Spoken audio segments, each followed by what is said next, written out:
I stepped into my grandma's cabin up in the Adirondacks, and the air hit me like a slap. Sweet talcum powder, rose water, and that weird menthol cough drop smell she always had. She'd been dead for 6 months. Nobody else was supposed to be there. My name's Jake, 32, and I drove up from Albany in my beat-up 2012 Tacoma, because the will said the place was mine if I cleared it out before the realtor showed up next week. I never liked the cabin much as a kid. Too quiet, too many creaky floors, but after my divorce last year, I figured some solo time might help. Grandma Ruth was a tough old bird, chain-smoked camels, baked the best apple pies, and kept this little silver locket with a faded photo of my grandpa who died in Vietnam. She always wore it. The realtor mentioned the power was still on and the well worked, so I brought a sleeping bag and a six-pack.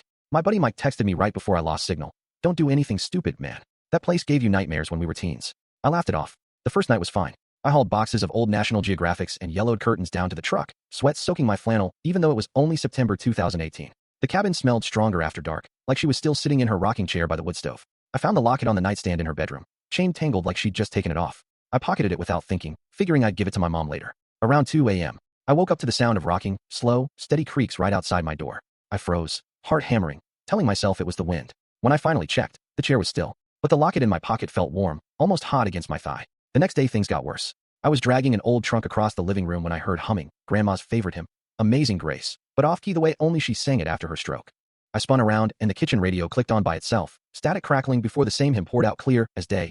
My hands shook so bad I dropped the trunk lid on my fingers. Blood welled up, but I barely felt it. I yanked the plug from the wall, yet the music kept playing for another 10 seconds before dying with a soft pop. That's when I noticed the rocking chair moving again, this time with a faint outline pressed into the faded cushion, like someone heavy had just stood up. Panic clawed at my chest. I grabbed my keys and ran for the truck, but the engine wouldn't turn over no matter how many times I twisted the key. The locket burned in my pocket now. I pulled it out, and the little clasp popped open on its own. Inside wasn't Grandpa anymore. It was a tiny, perfect photo of me sleeping on the couch last night, taken from above like someone stood right over me. My stomach lurched. I smashed the locket against the porch rail until the glass cracked, but the humming started again, closer, right behind my ear, whispering my name in Grandma's raspy voice.